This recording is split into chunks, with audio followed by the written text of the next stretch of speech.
Mesdames et messieurs, bonjour. Notre deuxième journée commence. Elle va commencer d'une manière assez originale d'ailleurs, c'est des financements en Afrique. Nous allons passer une petite heure et demie ensemble. Je voudrais ce débat assez interactif. Je vais l'organiser. Nous sommes à votre disposition. Vous avez des experts en face de vous qui ont une réelle expérience africaine, qui sont là pour véritablement répondre, partager leur expérience, expliquer leur façon de procéder. Et puis surtout, moi ce que j'aimerais, c'est vous entendre. C'est des questions. Profitez-en pour poser vos questions. J'ai laissé chacun d'entre eux libre de présenter un PowerPoint, un support, d'avoir une introduction avec un support ou pas. J'aime beaucoup le débat, je préfère le débat. Et c'est pour ça que je n'ai pas cherché à imposer quoi que ce soit. Je vais demander, pour commencer, à chacun de nos intervenants de se présenter brièvement avant de démarrer, de manière à ce que vous sachiez à qui vous avez affaire, justement pour que ça travaille là-dedans pendant les présentations, parce qu'après, j'aimerais que le débat, et j'espère que le débat sera intéressant. Donc, Monsieur Malbranche, je vous en prie, vous avez un micro à votre droite. Il était bien caché, voilà. Oui, merci Ahmed pour cette introduction et bonjour à toutes et à tous. Donc je suis Philippe Malbranche, directeur de l'INES, Institut national de l'énergie solaire en France, à Chambéry. Voilà, très rapidement résumé, mais on nous a aussi demandé de faire une présentation de soi-même, une présentation du cœur, expliquant pourquoi nous étions là. Et je crois que le fil conducteur de ma présence ici, c'est que dès l'année 1980, donc ça fait très longtemps, ça fait 38 ans, j'ai installé mon premier système solaire. Et bon, le premier et puis les suivants, les années suivantes, j'ai vu surtout la joie et tout l'impact social énorme d'apporter l'électrification dans les zones très isolées, la joie d'apporter la lumière et l'eau en général. Et je crois que c'est ce qui m'a motivé tout du long de ma carrière. Alors je suis passé par des postes plus politique, avec la politique énergétique, plus industrielle avec la fabrication de panneaux solaires chez Photowatt, et puis la recherche. Et voilà, tout ça, ça m'a amené à maintenant ce poste à l'Institut national de l'énergie solaire, où on couvre l'ensemble des thématiques, solaire thermique, solaire photovoltaïque, solaire à concentration. Depuis les technologies, on travaille beaucoup sur les matériaux, jusqu'à l'aval, toutes les applications dans le bâtiment, sur les réseaux, sur les sites isolés, pour les transports, voilà, toute la palette. Alors, Monsieur Malbranche, merci beaucoup. Monsieur Malbranche, comme vous l'avez bien compris, a une très très bonne connaissance technique, technologique et marché du secteur. C'est lui qui commencera le débat, parce qu'il va nous parler bancabilité de projet. Pas de bancabilité, pas de financement. Monsieur Vinciguerra. Bonjour à tous. Je m'appelle Jean-Louis Vinciguerra. Je suis actuellement président du comité d'investissement d'un fonds d'investissement qui s'appelle Greenwich Africa Rennes et qui investit dans des projets de centrales solaires en Afrique de l'Ouest. Deux mots de ma biographie. Mon background est financier. J'ai été longtemps directeur financier du groupe Péchinet, qui était un groupe important international, français et international dans l'aluminium. Et comme vous le savez, l'aluminium consomme beaucoup d'énergie. Donc j'ai eu l'occasion au cours de des 23 ans que j'ai passé chez Péchinet de négocier beaucoup de contrats d'énergie avec des national utilities pour faire des usines d'aluminium. Donc ça a été ma première approche de l'énergie. Ensuite, j'ai été directeur financier du groupe Télécom, de France Télécom Orange.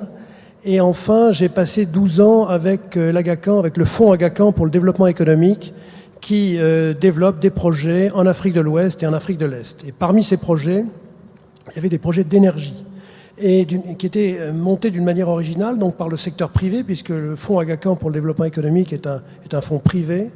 Et nous avons monté un certain nombre d'IPP, Independent Power Producers, c'est-à-dire des sociétés qui n'étaient pas du tout financées par l'État, mais qui montaient des projets d'énergie et qui ensuite avaient des contrats avec l'État, avec les États, pour délivrer l'énergie sur une longue période, sur une période de 20 ans, ce qu'on appelle des Power Purchase Agreements, des contrats d'achat d'énergie long terme.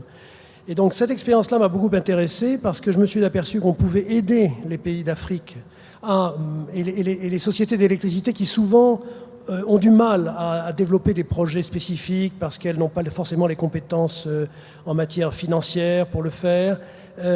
Et elles ont souvent des bilans extrêmement lourds et donc elles ne peuvent pas forcément s'endetter, tandis que des groupes privés peuvent le faire en mettant des fonds propres, en négociant une dette auprès de Development Financial Institutions, de l'IFC ou le Proparco, etc.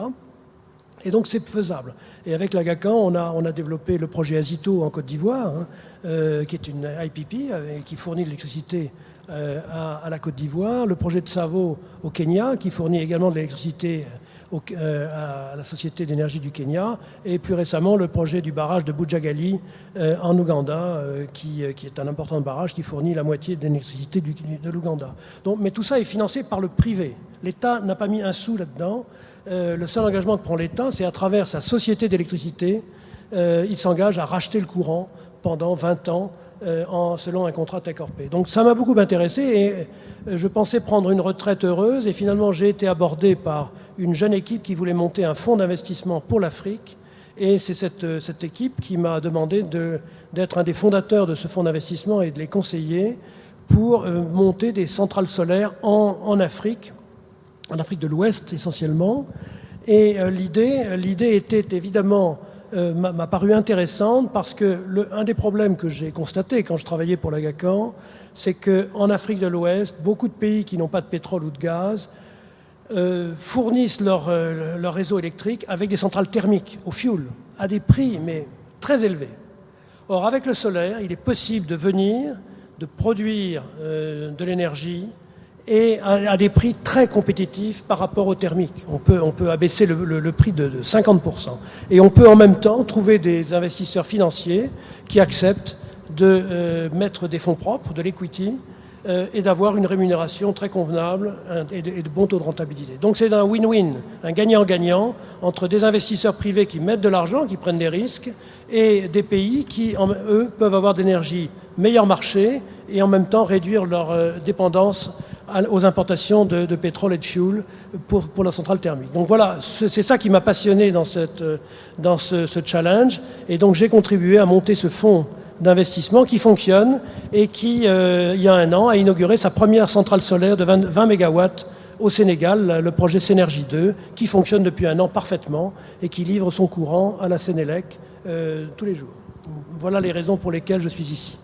Merci, Monsieur Vinciguerra. Vous avez bien compris, grande expérience. Ce que ne dit pas Monsieur Vinciguerra, c'est qu'il joue un rôle très important dans le fonds Greenwich Partners. C'est le président du comité d'investissement. Donc, autrement dit, chaque euro ou dollar qui sort doit avoir son approbation sur la base de son expérience, que vous avez compris, importante. Emmanuel Beau, c'est différent. Il est plus jeune, c'est une autre expérience. Je le laisse s'exprimer d'abord. Merci. Salam alaikum, c'est le rire. J'essaye de pratiquer un peu mon marocain. C'est un honneur pour moi. Merci Monsieur Baroudi, merci Monsieur Malbranche, merci Monsieur Vinciguerra. Je suis le plus jeune couillon du panel. Pourquoi je suis là? Parce que j'ai un rêve un peu fou, je pense comme beaucoup d'autres, qui est d'électrifier entre autres l'Afrique, mais pourquoi pas plein d'autres continents, de façon verte et durable. Et ce qu'on n'a pas encore fait en France, je pense que là où il n'y a pas du tout d'électricité aujourd'hui, parfois en Afrique, on peut le faire directement. Et donc j'ai commencé moi-même au Sénégal, actuellement en fait à 1,5 km de la première centrale solaire connectée au réseau d'Afrique de l'Ouest, avec un petit atelier de technicien quand j'ai fini mes études, à faire du solaire avec du microcrédit. Les gens n'avaient pas le cash pour payer, ils payaient petit à petit, et vu ce qu'ils dépensaient déjà pour du kérosène, des bougies ou des groupes générateurs, ils pouvaient largement nous repayer tranquillement pourvu qu'on leur donne le temps. Ce qui était intéressant, c'est qu'à l'époque, déjà en 2007-2008, l'énergie solaire ne faisait aucun sens sur le papier. Tous nos experts nous avaient montré que c'était beaucoup trop cher et qu'il valait mieux mettre une grosse centrale thermique. Mais bizarrement, en Afrique, dans toutes les quincailleries, on trouvait des petits panneaux, des petites batteries, des petits ondulats. Donc, en fait, j'ai commencé par créer une petite entreprise au Sénégal. On a trouvé des investisseurs qui étaient l'un spécialisé dans le microfinance, l'autre Schneider Electric. J'ai rejoint ensuite celui qui faisait de la microfinance, puis Schneider Electric. Et on a investi un tout petit fonds pilote que Schneider avait de 2 millions d'euros pour l'électrification rurale. Ils voulaient faire du social. Donc en fait, ils voulaient pas du tout récupérer leurs sous. Ils s'en cognaient un peu. Ils allaient avoir des belles brochures à la fin de l'année. Et ils utilisaient l'épargne solidaire des employés pour le faire. Et pour moi, il fallait que ce soit le fonds le plus rentable d'épargne solidaire, puisqu'on prenait le plus de risques. Qui dit plus de risques, dit plus de retours. Je parle sous le contrôle de monsieur Vinci Gara, mais théoriquement, vu que j'étais pas un financier, tout ce que j'avais appris, c'était ça, et il fallait le mettre en pratique. Et on a réussi en investissant dans quelques petites boîtes qui étaient les premières à faire ce qu'on appelle du prépaiement pour l'énergie solaire. Le PS Hugo Solaire, notamment en partenariat avec les entreprises télécoms, MTN, Orange ou d'autres. Engie a récemment racheté Phoenix International en Ouganda qui travaillait avec MTN. Le principe est simple. Vous êtes pauvre, vous n'avez pas d'argent, vous dépensez plus que n'importe qui sur la planète pour une énergie nulle, ben on peut faire quelque chose pour vous. On va vous donner un petit kit solaire, il coûte $500, vous nous donnez 50 ou 10, et vous repayez le reste petit à petit par mobile money, donc par téléphone portable. Si vous ne payez pas, on coupe, terminé. Et la bonne nouvelle, c'était qu'en fait, personne ne voulait rester dans l'obscurité. C'est vraiment nul d'être dans le noir, et c'est aussi valable pour les villageois que pour nous tous ici. Et aujourd'hui, l'électricité est devenue une drogue. Je vous parie qu'on a tous du mal à se passer de notre smartphone pendant plus d'une semaine et que on a vraiment du mal à se passer de Wi-Fi et d'éclairage. Donc aujourd'hui, en fait, la bonne nouvelle qui était contre-intuitive par rapport à beaucoup de gens qui pensaient que financer l'électrification rurale en Afrique, c'était soit le rôle d'un gouvernement largement subventionné, soit le rôle de fonds d'impact ou de fonds de développement. En réalité, en 2012, on est retourné voir ces banques de développement et ces investisseurs. On leur a dit, écoutez, on va vendre de la drogue. Et donc, il y a un retour financier intéressant. Il y a une bankabilité. Les gens repayent tous les jours. Et l'énergie, on en a besoin. On en a besoin beaucoup tous les jours et pour les 100 prochaines années. Donc, on a réussi à lever un fonds de 55 millions d'euros. À la base, il devait être de 15 millions d'euros, mais sur la base des performances qu'on a pu montrer, on a réussi à le monter à 55 et récemment à 75. Et l'objectif, c'est de le monter à plusieurs centaines de millions, plusieurs milliards. Pourquoi ? Pour achever cette folie qui est d'électrifier l'Afrique de façon verte et durable. Merci beaucoup. Vous voyez, les débats vont être intéressants. Les profils sont très différents, les approches sont différentes. Et là, je donne la parole pour se présenter à Monsieur Fukuoka, qui nous vient de Tokyo, qui représente le groupe Marubeni, qui est un groupe très important et qui est présent en Afrique. C'est devant l'urgence, il y a nécessité de changer d'échelle et de faire x10, x100, partout là où on peut. Donc, cette qualité, donc, comme je disais, sur les aspects à la fois techniques et organisationnels, conduit à la réalisation de bonnes pratiques qui doivent être diffusées de plus en plus. Et c'est en ce sens, si je peux me permettre peut-être de passer quelques slides, je vais introduire un petit peu l'Alliance solaire internationale qui a cet objectif de changement d'échelle, en gros par diffusion de bonnes pratiques. Alors, comme on préfère laisser la place au débat, je vais passer assez vite. Oui. Alors, l'Alliance solaire, c'est quelque chose en cours de montage. Le premier sommet va avoir lieu le mois prochain, c'est d'actualité. Ça concerne tous les pays de la zone intertropicale, c'est-à-dire les pays les plus ensoleillés. Et à l'heure actuelle, ça démarre, et il y a 5 programmes escompté, mais les 2 premiers qui ont démarré sont le financement abordable à grande échelle et les applications solaires décentralisées. Ça a été les 2 programmes prioritaires qui ont été lancés. Donc vous voyez que ça concerne vraiment le sujet dont on parle. Et l'enjeu de tout ça, c'est le changement d'échelle pour réduire le coût. Et réduire le coût, c'est aussi faciliter le financement. Et donc l'enjeu est d'agréger la demande, d'avoir cet effet de volume et de permettre que tout se réalise avec les bonnes pratiques. Alors là, je vais passer. Alors le financement abordable à grande échelle, c'est un groupe de travail qui est en place et qui propose une palette d'outils pour stimuler tous les investissements, publics et privés.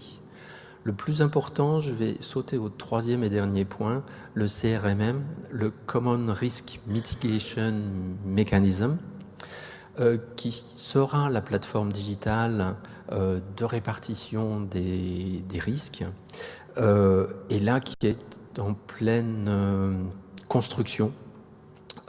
Comment vont se répartir cette prise de risque, et disons que c'est quelque chose qui va être étudié tout au long de l'année 2018 et qui sera disponible en fin d'année. L'enjeu est de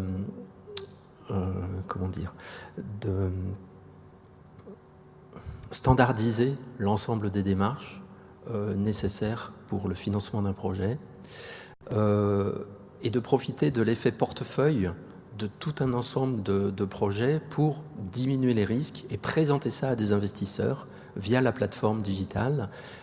Et l'enjeu, évidemment, étant, puisqu'ils seront rassurés par à la fois les bonnes pratiques et à la fois la mutualisation des risques sur plusieurs pays, l'enjeu est d'avoir accès à des financements à meilleur prix, à meilleur coût. Donc, résultat fin d'année, le programme application solaire décentralisée, comme je disais, c'est à la fois une identification des projets, mais surtout recenser les meilleures pratiques et mettre en place des actions support derrière tout ça. Tout ça, je vais passer vite, c'est pour montrer comment mettre en avant les bons exemples, mettre en avant des recommandations pratiques, faire du e-learning, etc. Et je vais en finir avec les actions support de fond qui vont être du e-learning, de la formation pour que les gens mettent en place toutes ces bonnes pratiques et pensent bien à tous les éléments d'accompagnement d'un projet, mettre en place des infrastructures locales de formation et des centres d'essai. Et donc, ma dernière slide, l'enjeu, encore une fois, est de consolider, d'agréger tout un tas de volumes pour contribuer à baisser les coûts. Alors, plus on achète de matériel, mieux c'est, ça fait baisser les coûts, mais surtout au niveau du financement, ça fera là aussi baisser les coûts. Et donc ces 2 programmes qui sont en place, le programme financement Scaling Solar pour du financement à grande échelle et les programmes d'électrification rurale qui ont été les 2 premières urgences mises en place. Voilà ce que je voulais montrer pour illustrer mon propos. Merci, Monsieur Malebranche. Donc, si j'ai bien retenu, qualité technologique, qualité organisationnelle, élaboration d'un dossier d'investissement de manière à asseoir la bancabilité et rassurer l'investisseur de manière à ce qu'il puisse voir clair en matière de risque. Oui, peut-être un dernier point que je n'ai pas mentionné, c'est dans le solaire, on cherche toujours à améliorer les rendements, à baisser les coûts, et pour ça, à innover. Et c'est vrai que là, on tombe sur un petit problème, c'est dès qu'on met en avant quelque chose d'innovant, le financeur sent la notion de risque un peu plus grande. C'est normal.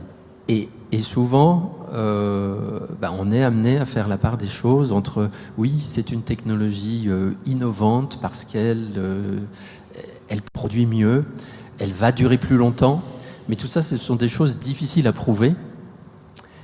Et là, on doit faire des efforts importants pour rassurer l'investisseur et montrer que ce gain ne se traduit pas par un risque supplémentaire qui tout de suite vous rajoute 1 point, 2 points, 3 points sur le coût d'accès au capital et détruit l'avantage de la performance additionnelle. Absolument, absolument. 5 sur 5 avec vous. Par ailleurs, la plateforme CRMM dont vous avez parlé dans votre groupe, dans le groupe qui se déclenche, ça me paraît extrêmement intéressant. C'est quelque chose que nous avons par certains côtés déjà abordé au niveau de la société d'investissement énergétique, c'est fait. Et donc, c'est un peu ce qu'on a fait en fait. Et donc, j'aurais plaisir à échanger avec vous là-dessus, en matière d'expérience aussi. Bon, c'est pas le sujet aujourd'hui, mais je suis impatient d'écouter M. Vinciguera parce qu'il a plein de choses à nous dire, énormément de choses. À vous Jean-Louis, la parole. Merci. Je partage tout à fait l'exposé que vient de faire M. Malebranche sur la bancabilité, parce que c'est évidemment la clé du succès. On ne peut pas arriver à attirer des investisseurs privés dans un projet solaire et également des banquiers qui vont prêter, hein, parce qu'il faut les deux, des fonds propres et de la dette. Si le projet n'est pas bien organisé, s'il n'y a pas une technologie rassurante, enfin éprouvée, si l'équipe n'est pas de qualité, si tout n'a pas été prévu. J'ajouterai aussi une dimension juridique. Hein. Il faut des contrats sérieux parce que, encore une fois, les investisseurs ne sont pas des philanthropes. Il faut être, à partir du moment où on parle de financement privé, on parle de gens qui veulent récupérer leur argent et, si possible, gagner de l'argent. Je crois qu'il faut être très réaliste. Hein. On n'est pas, si on veut faire financer les centrales solaires en Afrique par des investisseurs privés, il faut qu'ils s'y retrouvent. C'est-à-dire qu'ils ne perdent pas leur argent et que, si possible, ils obtiennent des rentabilités convenables qui couvrent les risques. Parce que les risques, il y en a quand même. Il y a le risque technologique que vous avez mentionné. Hein. Alors, les panneaux photovoltaïques, maintenant, c'est un risque qui s'assume très bien parce qu'il est très bien maîtrisé. Mais dès qu'on parle de batterie, par exemple, de stockage, là, on entre dans un domaine où la technologie n'est pas forcément encore mature. Hein, et surtout sur des projets qui peuvent avoir 15-20 ans. Donc, on peut se demander comment ces batteries vont évoluer, etc. Donc, il y a des risques technologiques. Il y a des risques commerciaux parce que quand vous avez une centrale solaire privée, mais qui a un contrat avec par une société d'électricité, il faut que celle-ci paye l'électricité tous les ans. Si elle ne paye pas, on va en faillite, on ne peut pas rembourser les emprunts, on ne peut pas payer de dividendes. Donc il faut avoir une contrepartie financière en face qui achète l'électricité et dont on puisse penser qu'elle est capable de la payer avec un certain nombre de garanties. Donc il y a toute une architecture juridico-financière qu'il faut monter et qui est assez complexe. Dans le domaine, alors évidemment, il y a différents types de projets solaires. Les projets dont moi je m'occupe sont des projets de taille moyenne, entre 20 et 50 mégawatts. Et leur architecture dépend fondamentalement du contrat d'achat d'énergie. La bancabilité d'un projet comme ça, c'est son contrat d'énergie, ce qu'on appelle en anglais le PPA, le Power Purchase Agreement. Ce contrat, c'est un contrat, si je prends l'exemple de la centrale solaire que nous avons fait au Sénégal, c'est un contrat avec la Sénélec, qui est la société d'électricité du Sénégal, hein, c'est l'équivalent de l'ONE au Maroc, qui est une société appartenant à l'État. Il y a un contrat sur 20 ans, et la Sénélec s'engage à racheter tous les ans tout le courant produit sur la base d'un contrat take-or-pay. Et là, il y a un prix qui est fixé au kilowattheure avec une formule d'indexation, formule complexe, de manière à ce que ça puisse évoluer sur une période de 20 ans. Et ça, c'est ça qui assure la bancabilité du projet. Parce que si vous n'avez pas ce PPA, qui est la colonne vertébrale de la bancabilité, il n'y a pas de projet. Alors à partir du moment où vous avez ce PPA, on commence par négocier avec la compagnie d'électricité. Si ce PPA définit un prix qui, lorsque l'on fait le modèle financier, montre que l'on peut à la fois rembourser des emprunts et payer un dividende, une rentabilité aux investisseurs privés, à ce moment-là, le projet devient bancable. Alors évidemment, c'est un processus long, hein, ça peut prendre, je dirais, facilement 2 ans de monter tout ça. Mais une fois qu'on a convaincu les investisseurs, et dans mon cas, c'est un fonds d'investissement, donc c'est un fonds privé qui est composé d'investisseurs institutionnels. Par exemple, nous avons la Caisse des dépôts du Sénégal qui a investi dans notre fonds, mais nous avons également des investisseurs privés, des family office, des riches personnes qui s'intéressent à l'Afrique, qui ont envie s'intéressent à l'énergie renouvelable, et qui veulent participer à ça, mais qui veulent aussi avoir un retour convenable sur leur argent. Donc une fois que ce PPA existe et qu'il est solide, on fait un modèle financier qui montre la faisabilité financière et les investisseurs à ce moment-là acceptent d'investir.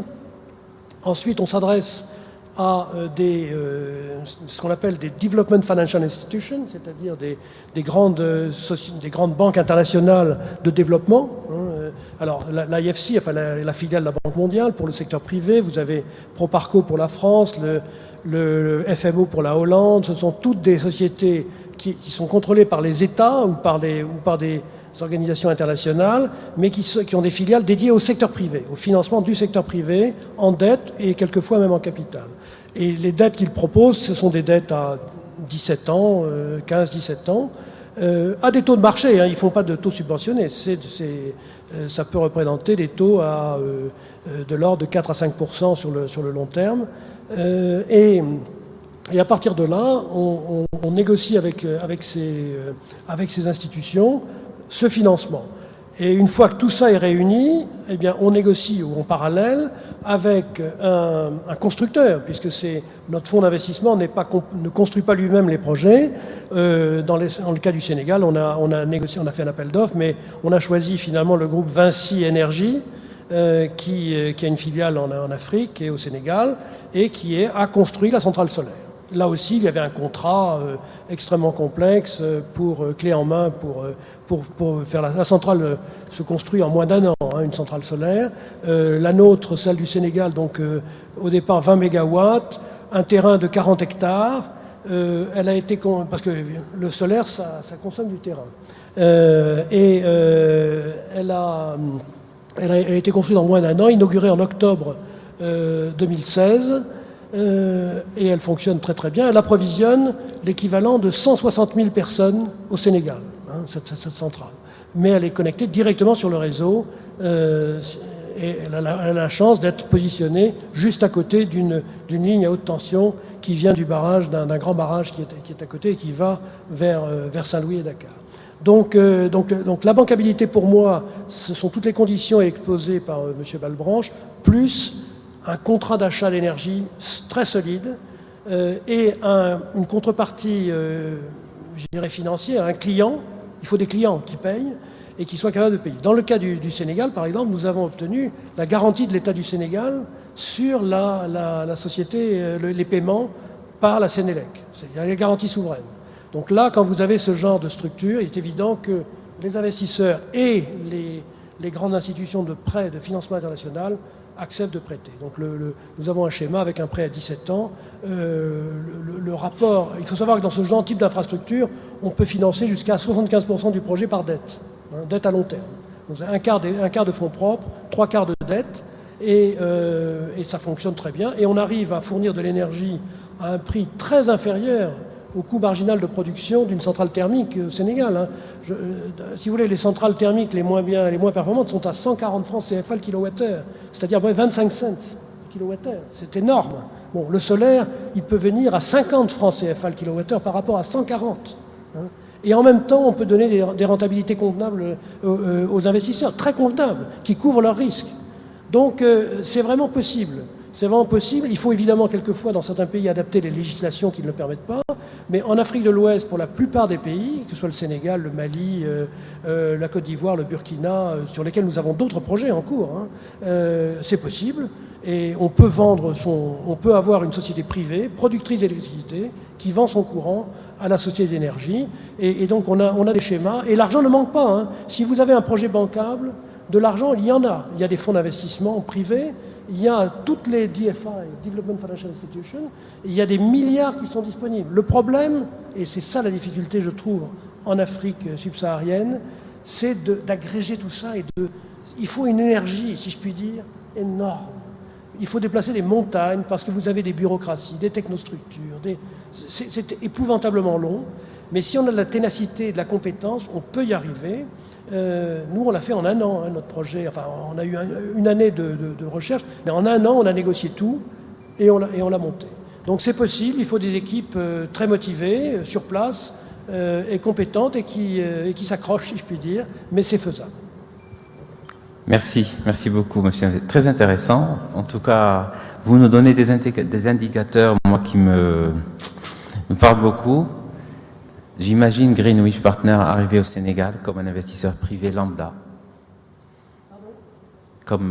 J'imagine Greenwich arriver au Sénégal comme un investisseur lambda le premier jour. Oui, tout à fait. Un an après. Voilà, un an après, le projet était signé. Et 9 mois après, il était construit. Donc quand on dit 1 an après, c'est-à-dire que vous avez identifié le terrain, obtenu les autorisations nécessaires pour le foncier, obtenu les autorisations nécessaires pour le raccordement, obtenu les autorisations nécessaires d'exploitation, négocié vos contrats de PPA avec la Sénélec, après avoir obtenu leur accord. Et après, une fois que le contrat du PPA a été signé, derrière, vous avez engagé la construction et 9 mois plus tard, la connexion avec une inauguration a eu lieu. Exactement, en octobre 2016. Exactement. Bon. Voilà. On a commencé tout ça, je dirais, à mi-2015. On a commencé à mi-2015 d'identifier le projet, de rechercher et de commencer à discuter avec toutes les parties prenantes. Et on a pu signer tout ça. Excusez-moi, non, pardon, en 2014, je me trompe d'une année. En 2014, on a commencé. On a pu pratiquement avoir terminé la signature de tous les documents début 2016. Voilà, début 2016, et de commencer la construction avec Vinci Énergie au printemps 2016, enfin au printemps. Premier trimestre 2016 pour une inauguration en octobre 2016. Eh bien, je vous félicite. Vraiment. Ça n'a pas été une partie de plaisir. Hein, je dis pas. On ne s'est pas amusé tous les jours. Hein. Je dis pas, on n'a rien sans rien. Mais je vous félicite quand même. Bon, voilà. Donc là, vous avez un très bon indicateur, un très bon benchmark de réalisation et de développement de projets au Sénégal. Voilà. Donc, on passe à un autre registre que vous avez compris tout à l'heure lorsque Emmanuel Beau s'est présenté, très différent. On n'est pas et plus dans les approches classiques type ce que nous venons d'entendre, l'expérience de Greenwich Partners au Sénégal, qui est une approche standard, classique, académique, qui n'est pas sans rencontrer des difficultés. Il faut de la forte expertise derrière pour que ça fonctionne. La preuve, ça marche. Et on peut y arriver. Mais là, on est dans une approche différente et je vous laisse découvrir. Je voulais élaborer en fait sur ce que M. Vinci Guerra a dit un peu en conclusion, qui est que ça prend beaucoup d'énergie, de temps, et il faut bousculer 2-3 intérêts établis. Et quelques bureaucraties aussi. En réalité, je pense que chez Energy Access Ventures, on part du principe qu'en fait, dès qu'on a affaire à la bureaucratie, on est déjà mort, en fait. Donc on a un premier principe qui est que, au lieu de chercher des PPA ou des clients bancables, on cherche des clients qui dépensent déjà des fortunes pour très peu d'énergie et une grande inefficacité dans leur consommation d'énergie. Et la bonne nouvelle, encore une fois, c'est qu'il y en a des millions des clients comme ça en Afrique, que ce soit des individuels, des individus dans leur maison, des petits business ou des grosses industries. Et aujourd'hui, les ingrédients, pour moi, qui vont faire qu'on peut arriver à électrifier l'Afrique de façon verte, durable et avec une énergie digitale, c'est 2 choses. La mer, c'est l'efficacité énergétique. Tout le monde s'en cogne parce que c'est pas très sexy. C'est moins sexy qu'une photo de solar panel.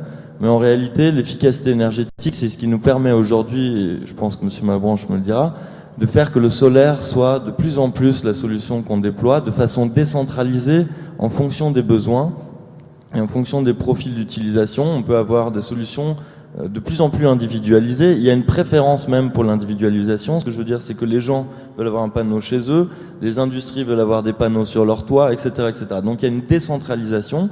Il y a des projets où on met des centrales, mais il y a aussi énormément de projets où les individus, les organisations s'équipent eux-mêmes et cherchent à être de plus en plus autonomes, notamment quand ils ont un réseau de mauvaise qualité. Même chose dans 52 pays africains, je pense qu'une grande majorité ont un réseau qui dysfonctionne aujourd'hui, qui ne permet pas forcément d'avoir une énergie 24 heures sur 24 à un coût raisonnable. Deuxièmement, ils ont souvent des équipements extrêmement inefficaces sur le plan de leur consommation énergétique, des bâtiments inefficaces. Bref, ça c'était, donc je pense, un des premiers piliers, l'efficacité énergétique. Le deuxième, ce que j'appelle le père, c'est Internet. Donc efficacité énergétique, la mère, le père, Internet. Pourquoi ? Parce qu'aujourd'hui, l'énergie est de plus en plus digitale. On peut savoir à distance qui consomme quoi. Et on peut ajuster d'ailleurs et la génération, et le transport, et le stockage en fonction des besoins en temps réel. Et je pense qu'avec ces éléments-là, on peut construire en Afrique ce que j'appelle le Smart Infrastructure, une infrastructure qui réponde aujourd'hui à la transformation mondiale qu'on traverse, qui est l'industrie 4.0, donc l'Internet of Things. Comment est-ce qu'on réfléchit à ces implications pour l'Afrique ? Et je pense qu'aujourd'hui, au même titre que le mobile money, tout ce qui est paiement mobile, est utilisé dans le monde comme référence pour l'Afrique, sautant d'un paradigme à un autre, je pense qu'on peut faire la même chose dans l'énergie. Au lieu d'avoir des réseaux assez inefficaces qu'on tire dans tous les sens, avec des énergies thermiques fossiles souvent polluantes, on peut avoir des énergies plus vertes, plus proches des points de consommation et plus intelligentes. Donc aujourd'hui, en fait, on recherche non plus des gros PPA, parce qu'en fait, on n'a pas beaucoup trouvé d'utilities comme la Sénélec qui soit bancable. Et d'ailleurs, je ne mettrai pas ma main au feu que la Sénélec est bancable. Je pense qu'il y a très peu d'utilities bancables, très peu de gouvernements qui soient proactifs, très peu d'équipes dynamiques finalement qui arrivent à délivrer des PPA rentables aujourd'hui en Afrique. Après Gigawatt au Rwanda, il n'y a pas eu grand-chose. Et aujourd'hui, on voit déjà des processus de bidding, c'est-à-dire que via des processus d'enchères, on va chercher à diminuer le coût, le levelized cost of electricity, au moins cher. Or, moi, mon intérêt, c'est pas d'aller dans ce secteur-là, c'est plutôt d'aller là où on va avoir les plus gros retours pour continuer à amorcer la pompe et attirer des capitaux commerciaux massivement. Et c'est en fait ce qu'on appelle CNI, Commercial and Industrial, après avoir finalement démontrer que sur le segment du résidentiel, on pouvait passer à l'échelle et faire de beaux retours financiers. Aujourd'hui, on veut montrer qu'en allant directement vers des parcs industriels, vers des commerces, vers des banques, on peut les aider à diminuer leur propre consommation énergétique, faire des économies et nous faire des grosses marges en même temps. La différence, en fait, c'est qu'aujourd'hui, contractualiser Orange pour toute leur tour télécom est parfois plus facile que de faire un PPA avec une utilities. Faire la même chose avec tout un tas d'industries en Afrique. Je vais donner un exemple au Nord Kivu, qui est aujourd'hui une zone en conflit, où les gens ont énormément de production agricole et ou de transformation du cacao, etc. Les gens payent 61 centimes du kilowattheure. Voilà. Donc pour moi, ça c'est une belle opportunité. C'est extrêmement risqué. Personne ne nous donnera de garantie. La seule garantie que j'ai, c'est que si les gens n'ont pas de courant, ils ne peuvent pas produire, donc ils ont d'énormes pertes. Donc aujourd'hui, en fait, en leur fournissant un service légèrement moins cher, ils font des économies, peuvent développer leur business et ils ont crucialement besoin de nous.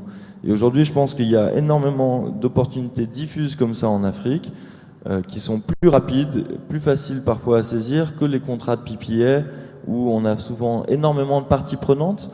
Les intérêts ne sont pas forcément alignés entre les équipementiers, les financiers, les réalisateurs, les politiques. Et du coup, quand on rentre dans un processus collectif et politique en Afrique, souvent ça va plus lentement. Donc nous, on va toquer aux portes des gens directement, sans demander l'avis nécessairement du gouvernement, tout en restant dans le cadre des réglementations en cours et en leur contribuant à les améliorer, en réfléchissant, mais pour aller plus vite et plus fort. Oui, bien sûr, M. Vassigara. Non, je comprends que votre focus est différent du mien. Hein. Vous êtes sur des projets plutôt plus petits, plutôt des projets qui s'adressent aux consommateurs directement dans les régions rurales. Nous, effectivement, notre approche est une approche beaucoup plus macroéconomique. Mais je voudrais seulement dire qu'elle ne s'adresse pas seulement aux Sénélec et aux ONE. Hein. Nous avons également le marché que nous appelons marché corporate, marché industriel. Par exemple, nous avons des discussions avec des cimentiers. Nous pouvons parfaitement... Mais là aussi, il faut un pipier. Hein. On fait le pipier avec le cimentier. On va voir Lafarge et on lui dit, bon, pour votre usine, vous avez besoin de 10 ou 15 mégawatts. On signe un pipier, un contrat sur 15 ans avec Lafarge, qui est une très bonne contrepartie en l'espèce, bon, et on lui fournit de l'énergie solaire pour alimenter son usine. Donc nous, notre objectif n'est pas uniquement d'aller signer des contrats avec des national utilities. On attaque aussi le marché privé des industries qui consomment beaucoup d'énergie, si vous voulez. Par contre, on n'attaque pas du tout le marché, le micro-marché des populations, etc. Bon, ça peut être rentable, mais c'est pas notre objectif. Mais il y a un marché corporate qui peut très bien fonctionner. Et je vous suis moins quand vous dites qu'il y a très peu de possibilités de faire des PPA en Afrique. Moi, rien qu'avec la GACAN, on en a fait 3. Hein. L'Azito Énergie, c'est un énorme projet en Côte d'Ivoire qui produit de l'électricité. C'est pas du solaire, c'est du gaz, mais on peut parfaitement signer. On l'a fait en Côte d'Ivoire, on l'a fait en Ouganda, on l'a fait au Kenya. Ce sont des choses qui fonctionnent. C'est complexe, mais je pense qu'on peut s'adresser à l'industrie. Et l'industrie peut consommer beaucoup d'énergie et est intéressée par le solaire. Mais je crois que votre approche, elle est différente. C'est une approche vis-à-vis des populations qui est plus micro, alors que nous, notre approche est macro. Très bien. En fait, c'était plutôt sur le principe que les acteurs bancables avec lesquels on peut faire un PPA ne sont pas... Il y en a, bien sûr, et on peut faire des choses assez rapidement avec eux, mais est-ce suffisant pour pouvoir passer à l'échelle supérieure? Donc c'est moins une approche micro. Je parlais, c'est moins faire des PPA, mais par exemple des modèles de leasing avec des gros groupes industriels et commerciaux. L'objectif, d'ailleurs, pour le fond, c'est de passer justement à ce genre de modèle-là. Mais le PPA, je pense, de par sa nature, limite en fait le champ des possibilités. On doit trouver des gens très bancables, très credit-worthy. Bon, alors vous avez compris, c'est vraiment deux approches radicalement différentes. C'est très intéressant de les analyser. Mais Monsieur Beau, j'ai une question à vous poser. EAV Africa est basé où? On est un fonds basé en France, mais l'équipe est entièrement basée à Nairobi. Et je pense que, d'ailleurs, pour parler un peu des problématiques africaines, je pense que la présence sur le terrain est extrêmement importante. Il y a énormément de choses non dites, non officielles, et donc il faut avoir la capacité d'avoir ces antennes un peu partout sur le terrain, mais aussi pour comprendre un peu les innovations au plus proche du terrain. La plupart des innovations sont africaines, sur les business models, sur les modes de contractualisation. Donc je pense qu'il est très difficile de répliquer les modèles standards en fait qu'on a pu utiliser dans d'autres économies en Afrique. Il faut qu'on développe nos propres ingrédients, nos propres outils, nos propres contrats, nos propres business models basés sur les gains que fait le client et sur notre capacité à lui apporter des économies sur ce qu'il dépense aujourd'hui. Donc vous êtes au Kenya, c'est parfait. Mais quelles sont vos activités avec les startups? Comment vous contractualisez, ou plutôt comment est-ce que vous rendez réalité les innovations que vous êtes amenés à rencontrer? Donc on investit principalement, c'est du capital risque, ça veut dire qu'on va venir souvent dans des phases de développement d'un projet où lever de la dette est extrêmement compliqué, où justement on n'a pas encore démontré complètement la bancabilité, on n'a pas encore démontré nécessairement que la technologie fonctionne, on prend énormément de risques. Donc on va prendre du capital, souvent une grosse partie du capital. Dans la plupart de notre portefeuille, on va faire des grosses pertes, mais sur quelques business models, on espère de gros gains qui compenseront pour les pertes qu'on a faites. Aujourd'hui, en fait, on regarde, au contraire, je pense que la perception de la plupart des gens qui nous regardent, c'est qu'on s'intéresse au micro-rural, très loin, très pauvre. Aujourd'hui, pas du tout. On a commencé là par faire de l'argent parce que c'est là où les gens pensaient qu'on ne pouvait pas en faire, pour ensuite venir s'attaquer à votre gâteau. De façon beaucoup plus radicale, en changeant les modes de contractualisation et en ayant je pense, des points de vue très différents sur les modèles qui vont pouvoir passer à l'échelle. Donc aujourd'hui, on apporte bien sûr de l'assistance technique, mais je pense surtout on prend des risques que d'autres ne prendraient pas. Et ensuite, on va aller lever de la dette ou du private equity ou du project finance auprès de fonds plus établis. Mais ce qui est très intéressant, c'est d'arriver à faire des points de démonstration et que sur chaque dollar, on puisse en faire 3 pour pouvoir motiver les gens qui ont besoin de voir un PPA ou une très forte bankabilité à venir, oublier un peu leurs soucis habituels et que par l'appétit en fait du gain, ils regardent enfin et un regard nouveau sur les modèles qu'on développe. Merci, c'est beaucoup plus clair pour moi. J'ai posé ces questions-là, c'est pour qu'on partage bien tous la même information. Après, la parole sera à vous. Monsieur Fukukwa, à vous s'il vous plaît. Si vous avez une présentation, vous pouvez venir à ma place. Feel free to proceed exactly as you want.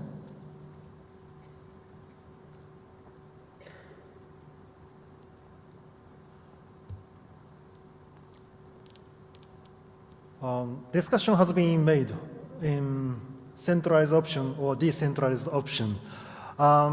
Today I would like to introduce our recent achievement, which is one of the centralized solution in the Middle East. I don't go into too much detail about company introduction. Just let me go straight to the project instruction. We've achieved the financial closing last year in the Middle East. Thank you. In the Middle East. This project, 1,177 megawatt peak Swayham solar PV project in Abu Dhabi. This is the world's largest single location solar photovoltaic project. The plant is located in 120 kilometers east of the city of Abu Dhabi. We submitted the bid in September 2016 and closed financing in May 2017 with financing by 8 international and regional commercial banks. We Marubeni acted as the leading developer together with its partner, Chinese Jinko Solar. The project will also become one of the most cost-effective energy projects in the world. In September 2016, we've submitted the electricity cost at the world lowest bid at the weighted cost of the 2.4 US cents per kilowatt hour. The project company was established in early 2017 with the shareholding of 60% owned by the Abu Dhabi Governmental Authority, 20% by Marubeni, and 20% Jinko Solar. The project uses this monocrystalline module from Jinko Solar with the fixed tilt ground mount design. Allocated land size is 8 square kilometers, will be fulfilled by more than 3 million modules. The project involves standardized the Abu Dhabi model, which is 25 years power purchase agreement, together with the associated project documents like a shareholders agreement, land lease agreement. The government of Abu Dhabi provided credit enhancement in order to make the project bankable. The power off-taker is Abu Dhabi Water and Electricity Company, which is the single buyer of the electricity in the country. I would like to touch on a few points, how we achieved the world's lowest electricity cost. Needless to say, the weather condition, the climate condition is different from the rest of the world. The Abu Dhabi is rich in solar resources and has a stable weather conditions with limited amount of rain in the year. There are unique features in Abu Dhabi. We could enjoy tax benefit. There's no corporate income tax, no personal income tax. the government of Abu Dhabi has arranged the land of 8 square kilometers with the limited cost. Another key advantage is the design optimization as part of our bid strategy. The original tender requested the capacity of 350 megawatt peak. However, we were able to offer a significantly increased project capacity at a competitive tariff in order to take advantage of economic of scale and purchasing power, so we could increase the capacity of the plant up to the 1.2 gigawatt. Lowest tariff was backed up by these factors. With these in mind, there are a number of factors which defines levelized electricity cost. So the cost of electricity we can offer is depending on different country by country, project by project. But the recent market outcome tells this is still viable and the cost of electricity from PV power is getting lower and lower. I would like to touch on the financing element of the project. The bid was submitted in September. We were selected as the preferred bidder in January 2017. And in quick 4 months, in May 2017, we've achieved financing. Financial close has been achieved with minimum financing from 8 international and commercial banks. Construction has been started in May 2017, and the commercial operation is scheduled next year, April. I would like to summarize the key success factor in financing to the world's largest PV plant. Managing construction risk. This is the world's largest PV plant, and it is true there is no EPC contractor in the world with the experience of construction of the similar size of the plant. However, construction of the PV plant is not rocket science. It's simple in process as compared to the construction of thermal plant. To mitigate the complexity that arises from such an increased size, the project will be separated in blocks. Each separated blocks were constructed as separate individual blocks in parallel. Each block were reasonable but sizable enough for EPC contractor.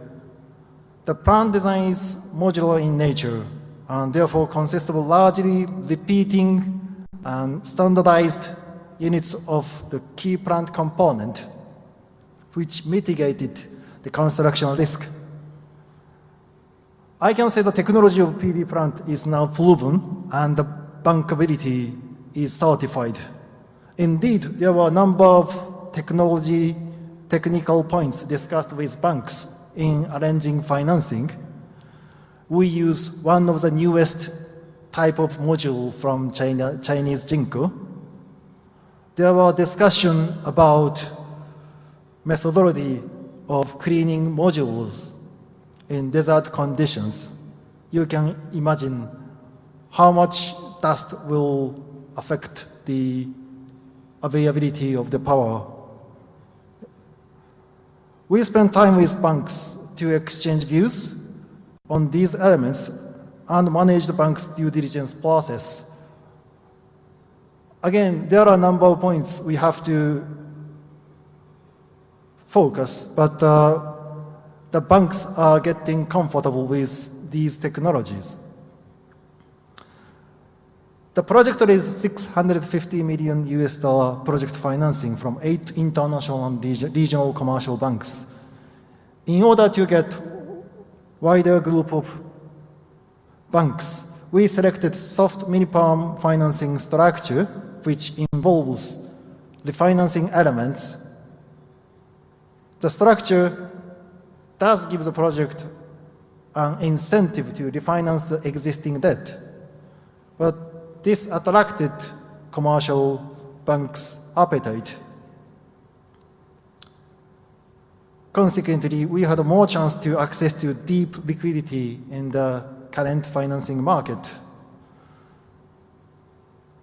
Some element, like a bankable project documents, fair and quick evaluation process, these are initiated by the government of Abu Dhabi. The bankable project documents are necessary in order for banks to process digest the project risks properly. Abu Dhabi has a proven track record in more than 15 years. In the project financing market, power purchase agreement has been, say, standardized. Well, there are lots of thermal projects financed by the project finance market, and renewable projects are getting there. And host countries' support is also inevitable. We had a fair and quick evaluation process which supported the financing process. It was a big achievement for Marubeni, and I strongly hope to bring our strong experience to the other market and would like to provide competitive and feasible option to the country. Thank you.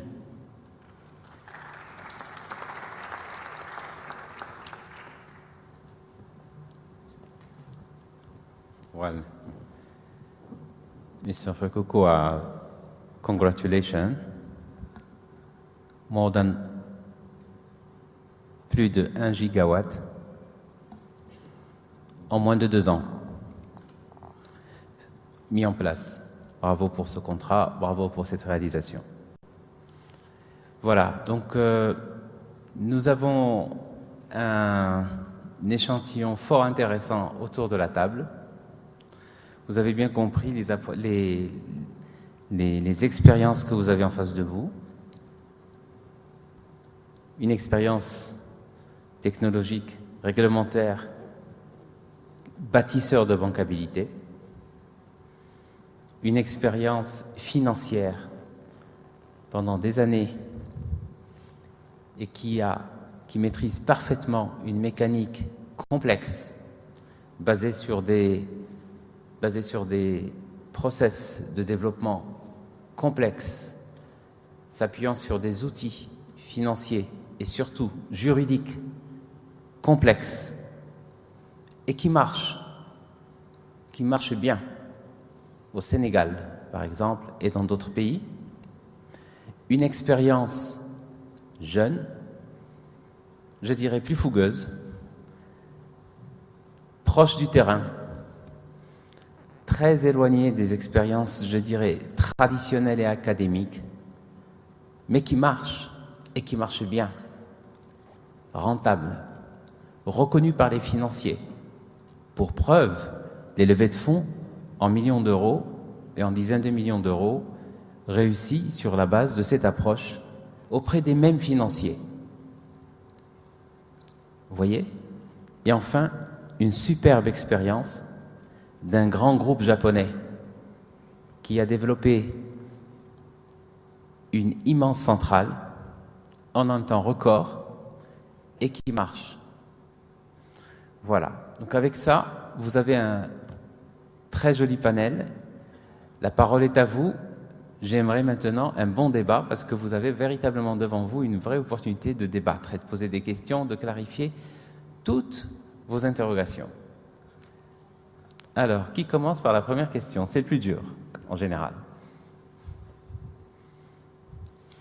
Monsieur, s'il vous plaît, est-ce que nous avons des micro-baladeurs? Oui, mademoiselle, merci beaucoup, au fond de la salle.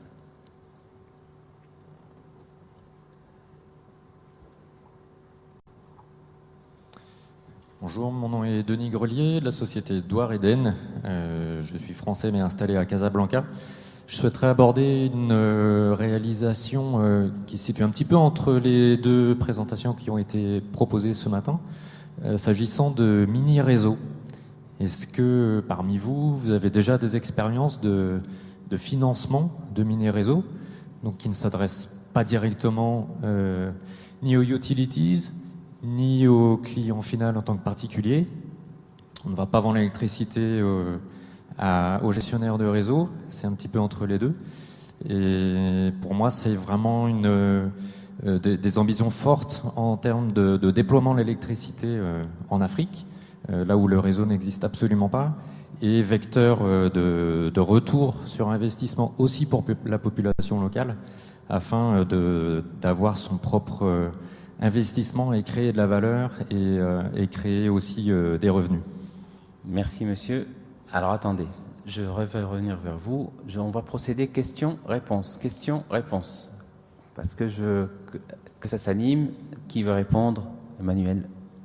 Le fougueux.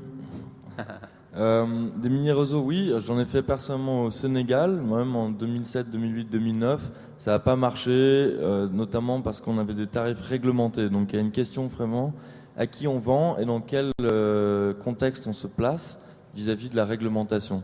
Aujourd'hui, on voit énormément en Afrique de l'Est, il y a un gros buzz, mini-grid. Aujourd'hui, ils ont des ARPU, c'est-à-dire des revenus moyens par utilisateur très bas, même quand il n'y a pas de tarifs réglementés. Le principal facteur en fait de retour sur investissement pour un mini-réseau, c'est la présence de ce qu'on va appeler des clients anchor off-takers, des clients ancres. En fait, un gros client qui va permettre en fait de subventionner éventuellement d'ailleurs les OPEX sur des clients qui sont moins rentables. Donc avoir un gros client ou quelques gros clients, les clients que je donnais au Kivu, ils ont 3-4 gros clients industriels et ensuite le reste c'est du résidentiel, des PME, etc. Et ils sont bien sûr dans un contexte non réglementé. Quand on est dans un contexte réglementé, il va falloir souvent une injection de subventions.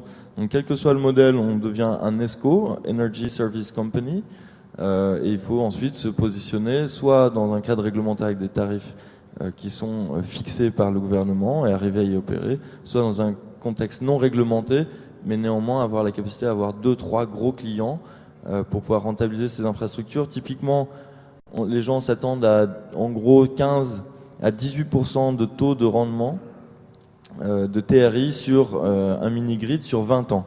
Aujourd'hui, nous, on cherche plutôt à faire ça sur 5 à 6 ans. Pourquoi? Parce qu'on n'a pas de l'argent sur 20 ans, mais que sur 10 ans. Donc, il va falloir qu'on aille 2 fois plus vite, 2 fois plus fort. Et donc, aujourd'hui, il y a très peu de pays, très peu de contextes. Et beaucoup de mini-réseaux sont aujourd'hui d'abord orientés vers le commercial, l'industriel, CNI, comme je l'ai dit, quelques clients qui soient proches géographiquement, plus que vers le résidentiel, puisque ce sont des petits consommateurs avec des petits moyens de paiement. Juste pour que je comprenne bien, un point de votre réponse, vous avez dit, lorsque c'est réglementé, il faut des subventions. Pourquoi? Alors, pour donner un exemple, au Sénégal, il y a des tarifs qui ont été établis déjà en fait lors de la libéralisation du secteur de l'énergie au début des années 2000, 2007, 2008. Il y a eu un certain nombre de décrets qui ont fixé des paniers de tarifs, notamment pour le résidentiel, qui sont bien sûr des tarifs, disons, sociaux. Et le gouvernement a une très forte pression politique pour faire en sorte que l'électricité soit accessible pour les plus pauvres ou ceux qui consomment le moins. Donc dans ce contexte-là, des mini-grids qui servent davantage le résidentiel sont extrêmement difficiles à faire fonctionner sur le plan de la profitabilité. Bien sûr, techniquement, ça marche très bien, sur le plan de la profitabilité, sans une injection de subventions. Et donc certains pays africains ont des fonds d'électrification rurale, abondés par la Banque mondiale ou par d'autres, pour venir en fait aider les opérateurs à atteindre un point d'équilibre financier. Merci bien. Monsieur, vous avez posé une question. S'il vous plaît, le micro devant, première ligne.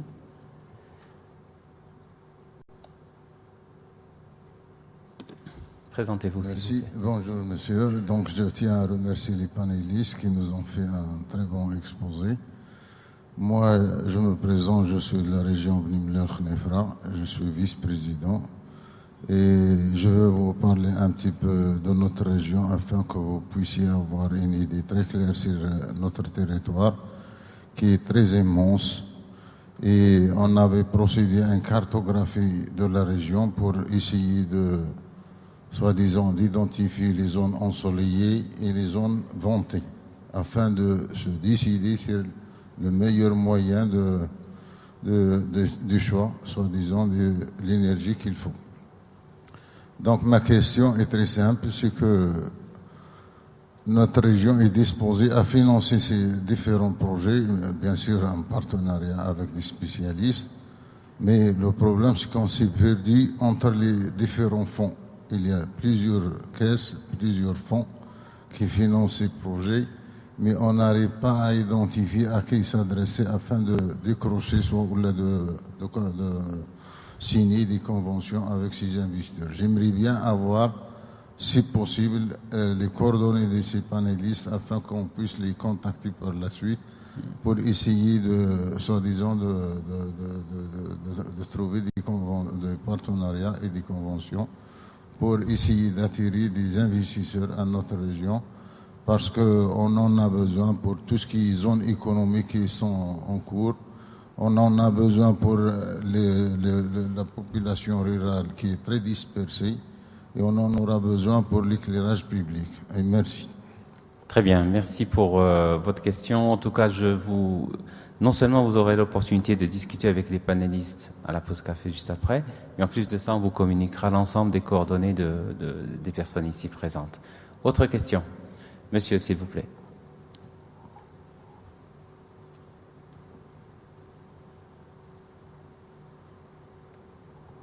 Bonjour tout le monde, merci beaucoup pour la qualité de cette session. Monji Marzouk, directeur à Orange Corporate.